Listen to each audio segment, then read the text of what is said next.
மகம் மகம் வந்து ஜெகத்தை ஆளுன்னு சொல்லுவாங்க. ஸோ அந்த அளவுக்கு ஆற்றல் மிக்க மக நட்சத்திர அன்பர்களுக்கு இந்த காலகட்டம் என்னென்னாக்கா பொன்னான ஒரு காலகட்டம் சொல்ல முடியும். ஏன்னா ராசி அதிபதியான சூரிய பகவானும் அங்கே தான் இருக்கார், நட்சத்திர அதிபதியான கேது பகவானும் அங்கே தான் இருக்கார். ஸோ அதனால் இந்த காலகட்டத்தில் மிகுந்த ஆன்மீகத்தில் அதிக ஈடுபாடு இருக்கும். குறிப்பாக என்னென்னாக்கா நீங்கள் ஆன்மீக நாட்டத்தில் இருக்கிறவங்க அப்படி அபரிவிதமான ஞானத்தை கிடைக்கும், ஞானத்தை பெறக்கூடிய தன்மைகள் எல்லாமே இருக்கும். ஸோ இல்லற வாழ்க்கையில் பெரிய ஒரு ஈடுபாடு, ஒரு சிறிய விரக்தி என்பது இருக்கும். ஆனால் என்னென்னாக்கா தொட்ட காரியங்கள் எல்லாமே சிறப்பாக இருக்கும். குறிப்பாக இந்த காலகட்டத்தில் என்னென்னாக்கா தொழில் ரீதியான வருமானங்கள் என்பது இருக்குது. திடீர் தந்தை வகையில் ஏதோ எதிர்பார்க்காத வருமானம் என்பது இருக்குது. ஸோ இந்த காலகட்டத்தை நீங்கள் சிறப்பாக வச்சுக்கிறதுக்கு முருகர் வழிபாடு செய்வது உங்கள் வாழ்க்கையில் முன்னேற்றத்திற்கு ஏற்புடையதாக இருக்கும். செஞ்சு பாருங்கள், வாழ்க்கையை சிறப்பாக வச்சுக்கங்க. நன்றி, வணக்கம். அனைவருக்கும் வணக்கம்.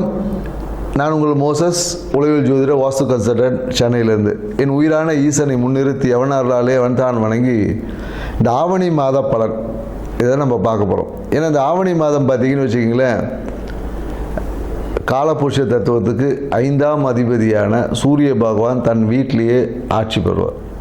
ஸோ அப்போ ஆட்சி பெறும்போது என்னென்னாக்கா இந்த பூர்வ புண்ணியம் என்பது இயற்கையாகவே இந்த காலகட்டத்தில் ரொம்ப செழிப்பாக இருக்கும், வளமாக இருக்கும் அப்படின்னு சொல்லுவாங்க. ஏன்னா நம்ம பூர்வ புண்ணியம் அப்படின்ன உடனே நம்ம வந்து சொந்த ஊருக்கு தான் நினைப்போம். அப்படி கிடையாது. நமக்குள்ளேயும் ஒரு பூர்வ புண்ணியம் இருக்குது, நம்ம உடம்புக்குள்ளேயும் ஒரு பூர்வ புண்ணியம் தன்மைகள் இருக்குது. ஸோ அந்த தன்மை இந்த காலகட்டத்தில் பார்த்திங்கன்னா மிக செழிப்பாக இருக்கும். அதனால தான் பெரும்பாலும் பார்த்திங்கன்னா இந்த காலகட்டத்தில் நிறைய சுப நிகழ்வு பண்ணுவாங்க, திருமணம் பண்ணுவாங்க. நிறைய பார்த்திங்கன்னா ஆடி மாதம் முன்னாடி எல்லா திருவிழாக்களாக அப்படியே இருக்கும். ஆவணி மாதம் பார்த்திங்கன்னா நிறைய சுப நிகழ்வுகள் பண்ணுவாங்க. ஏன்னா இந்த காலகட்டத்தில் சூரியனோட தன்மை நல்லா இருக்கும்போது, ஆத்மகாரகன் இல்லையா சூரியன். ஸோ அப்போ ஆத்ம பலம் வந்து இயற்கையாகவே எல்லாருக்கிட்டையும் பெருகி இருக்கும் இந்த காலகட்டத்தில். அதுவும் இந்த காலம் இன்னொன்றாக்கா இந்த வருஷம் பார்த்திங்கன்னு வச்சுக்கோங்க, கேது பகவானும் 5ஆம் இடத்துல இருக்கார். ஸோ அப்போ என்னென்னாக்கா கேது வந்து என்னென்னாக்கா ஞானக்காரகன். ஏன்னா பொதுவாக பார்த்திங்கன்னா சூரியன் வந்தால் பார்த்திங்கன்னா நம்ம ஆத்மகாரகன் சொல்கிறோம் இல்லையா. ஏன்னா இந்த ஆத்மகாரகன் எந்த ராசியில் வலுவாக இருக்கோ இல்லை பலமாக இருக்கோ அந்த அந்த ஜாதகர் பார்த்திங்கன்னா மிகுந்த உச்சத்தில் இருப்பார். ஏன்னா பார்த்திங்கன்னு வச்சுக்கலாம், ஏன்னா ஆத்ம பலம் தான் தேவை. அதுக்காக தான் ஆன்மீகத்தை நம்ம நாடுறோமே. ஏன்னா இன்றைக்கி நிறைய பேர் ஆன்மீகத்தை எதுக்கு போகிறோன்னே தெரியல. நம்மளோட ஆத்ம பலத்தை அதிகரிக்கிறதுக்கு தான் நம்ம இன்றைக்கி ஆன்மீகம் இந்த பரிகாரம்லாம் செய்கிறோம் இல்லையா. இது எல்லாமே உங்களோட ஆத்ம பலத்தை இன்க்ரீஸ். அப்படி இருக்கக்கூடிய சூரிய பகவான் இந்த ஆவணி மாதத்தில் அவர் சொந்த வீட்டில் இருந்து அப்படியே ஒரு ஆட்சி பண்ணும் போது எப்படி இருக்குன்னு பாருங்கள்.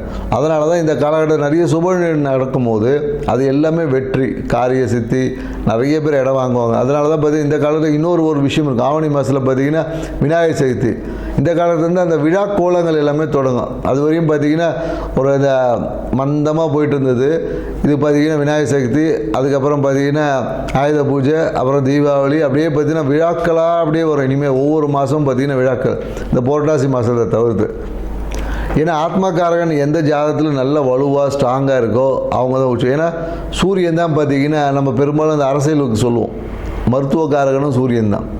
ஸோ அதனால தான் எந்த ஒரு ஜாதகத்தில் சூரியன் வலுவாக இருக்கோ அவங்க நல்ல ஒரு ஃபேமஸ் டாக்டர் ஆவாங்க. அது 2ஆம் அதிபதியோட இல்லை 10ஓட தொடர்பு வரும்போது பார்த்திங்கன்னா மருத்துவத்தில் சூப்பராக இருப்பாங்க. அதே போல் சூரியன் வலுவாக இருக்கிறவங்க பார்த்திங்கன்னா தொட்டாவே குணமாகக்கூடிய கைராசி டாக்டர்லாம் சொல்லுவோம் இல்லையா. அவர் படித்து கூட இருக்க மாட்டார், சும்மா R&D படிச்சிருப்பார், இல்லைன்னா அந்த ஒரு கம்பவுண்டராக கூட இருந்திருப்பார். அவர் பார்த்திங்கன்னா சும்மா ஏதோ ஒரு விஷயம் சொல்லுவார், நடந்துடும். கைராசி டாக்டர் அப்படின்னு சொல்லக்கூடிய எல்லாருமே பார்த்திங்கன்னா இந்த சூரியன் வலுவாக இருக்குந்தான் கைராசி டாக்டர். ஏன்னா ஆத்மத்தை பலமாக வச்சுருக்க எல்லாமே பார்த்திங்கன்னா குணமாக்கக்கூடிய ஆற்றல் அவங்ககிட்ட இயற்கையாகவே நிறைய இருக்கும். சூரியன் வலுவாக இருக்கிற நிறைய பரிகாரம் பண்ணான்னு வச்சிங்களேன், சூப்பராக சக்ஸஸ் ஆகிடும். பெரிய பரிகாரம் சின்னதாக சொன்னாவே பெரிய விஷயங்கள் கூட குணமாக்கக்கூடிய ஆற்றல். அப்படி இருக்கக்கூடிய சூரிய பகவான் இருக்கக்கூடிய இந்த ஆவணி மாதத்தில் பார்த்திங்கன்னா மிகுந்த நற்பலங்களை கொடுக்கும். ஆன்மீக நாட்டம் அதிகமாகவும், குறிப்பாக என்னென்னாக்கா இந்த கேது கூட இருக்கிறதுனால நிறைய என்னென்னா அந்த குழந்தை பேருக்கான விஷயங்கள், குழந்தை பேர் இன்மை, இந்த மாதிரியான விஷயங்கள் எல்லாமே ஒரு மாற்றத்தை கொடுக்கக்கூடிய விஷயமா இருக்கும். அந்த விரக்தி தன்மை, எனக்கு கேது எப்போதும் பார்த்திங்கன்னா ஒரு விரக்தி, கொடுப்பார். ஏன் அது விரக்தி கொடுப்பார்னு அனுபவம் கிடைச்சாதான் அறிவு வளரும், ஞானம் கிடைக்கும், சும்மா வராது இல்லையா? ஸோ அதனால் இந்த கேது பகவான் வந்து நமக்கு ஞானத்தை கொடுப்பதற்காக சில படிப்பினையை கொடுப்பார். அதை தான் நம்ம இங்கே விரக்தி, எனக்கு அது நடக்கலை அப்படி இப்படின்னு நம்ம சொல்லிட்டு கிடப்போம். ஸோ இந்த தன்மைகள் உள்ள இந்த ஆவணி மாதத்தில் ஒவ்வொரு ராசிக்கும் என்ன மாதிரியான பலன்கள் கொடுக்க போகுது அப்படின்றத இந்த வீடியோவில் பார்க்க போகிறோம். வாங்க வீடியோக்குள்ளே போகலாம். சிம்மராசி பார்த்தீங்கன்னு வச்சுக்கங்களேன், எப்பொழுதும் ஆளுமையும் அதிகார தோரணை கொண்ட சிம்ம ராசிக்காரங்களுக்கு இந்த ஆவணி மாதம் எப்படி இருக்கும்ன்றதான் பார்க்க போகிறோம்.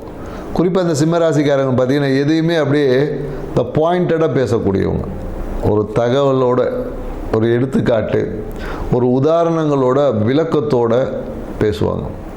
குறிப்பாக என்னென்னா எதை சொன்னாலும் அந்த பாயிண்ட்டாக பேசுவாங்கன்னு சொல்லுவாங்க இல்லையா, அந்த மாதிரி பேசக்கூடிய ஆற்றல் சிம்மராசிக்காரர்கள் அதிகமாக இருக்கும். இந்த ஒரு விஷயமே இவங்க வாழ்க்கையை லாபகரமாகவும் மகிழ்ச்சிகரமாக மாற்றும்.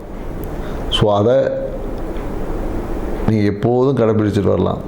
பேசக்கூடிய விஷயங்களில் தெளிவும்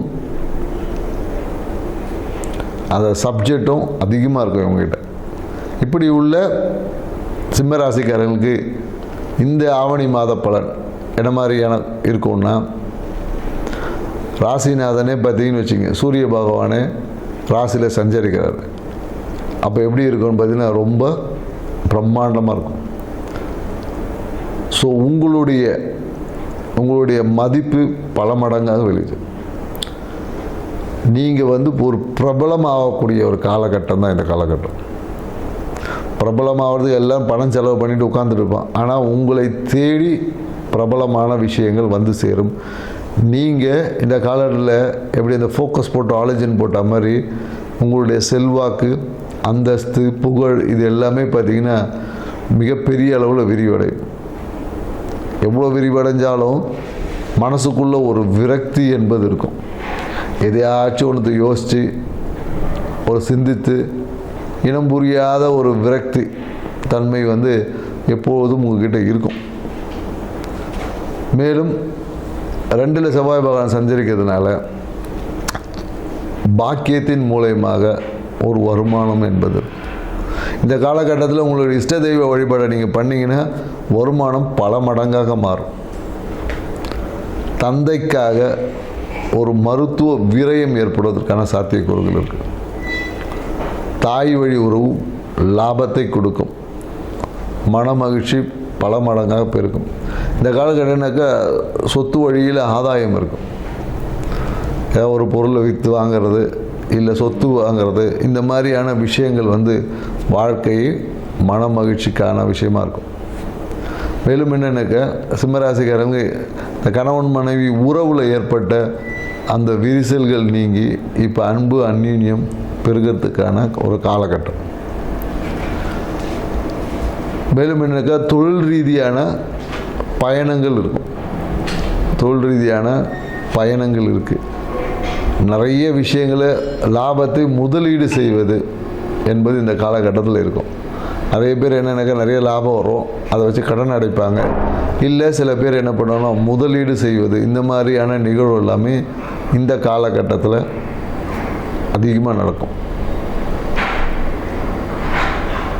8ல் இருக்கக்கூடிய சனி பகவான் பார்த்திங்கன்னா வக்கரமாக இருக்கிறதுனால எதிர்பாராத திடீர் நிகழ்வுகள் வந்து இருக்கும். நம்ம சூழ்நிலைகள் வந்து நம்ம ஒரு பிளான் போட்டிருப்போம், அந்த பிளான் என்பது சரியான முறையில் எக்ஸிக்யூஷன் பண்ண முடியாமல் சிறு தடமாற்றம், தாமதங்கள் வந்து இருக்கும். அதை இல்லாத நீங்கள் பொருட்படுத்தாமல், ஆனால் எப்படியும் ஜெயிக்க போகிறது நீங்கள் தான். ஸோ அதனால் எதையும் கடந்து ஜெயிக்கக்கூடிய ஆற்றல் உங்களுக்கு இருக்கும். குறிப்பாக இந்த காலகட்டத்தில் என்னென்னாக்கா ஜீரண கோளாறை கொஞ்சம் சரி பண்ணிக்கோங்க. இந்த கணுக்கால் சார்ந்த விஷயத்தில் ஏதாவது சிறு உபாதைகள் வந்து போகும். இந்த ஆவணி மாதத்தை உங்கள் வாழ்க்கையில் சிறப்பான ஆவணி மாதமாக மாற்றணும்னா நீங்கள் என்ன செய்யலாம் அப்படின்னு பார்த்தீங்கன்னா, இந்த வெள்ளிக்கிழமையில் மகாலட்சுமி வழிபாடை செஞ்சு, குறிப்பாக இந்த புளி சாதம் இருக்கு இல்லையா, புளி சாதத்தை நீங்கள் தானமாக பண்ணி பாருங்கள். அப்படி இல்லைன்னா தயிர் சாதத்தை நீங்கள் தானமாக பண்ணி பாருங்கள். இந்த ஆவணி மாதம் உங்கள் வாழ்க்கையில் மிகுந்த மகிழ்ச்சிகரமான ஆவணி மாதம் அமையும். செஞ்சு பார்த்து வாழ்க்கையை சிறப்பாக வச்சுக்கங்க.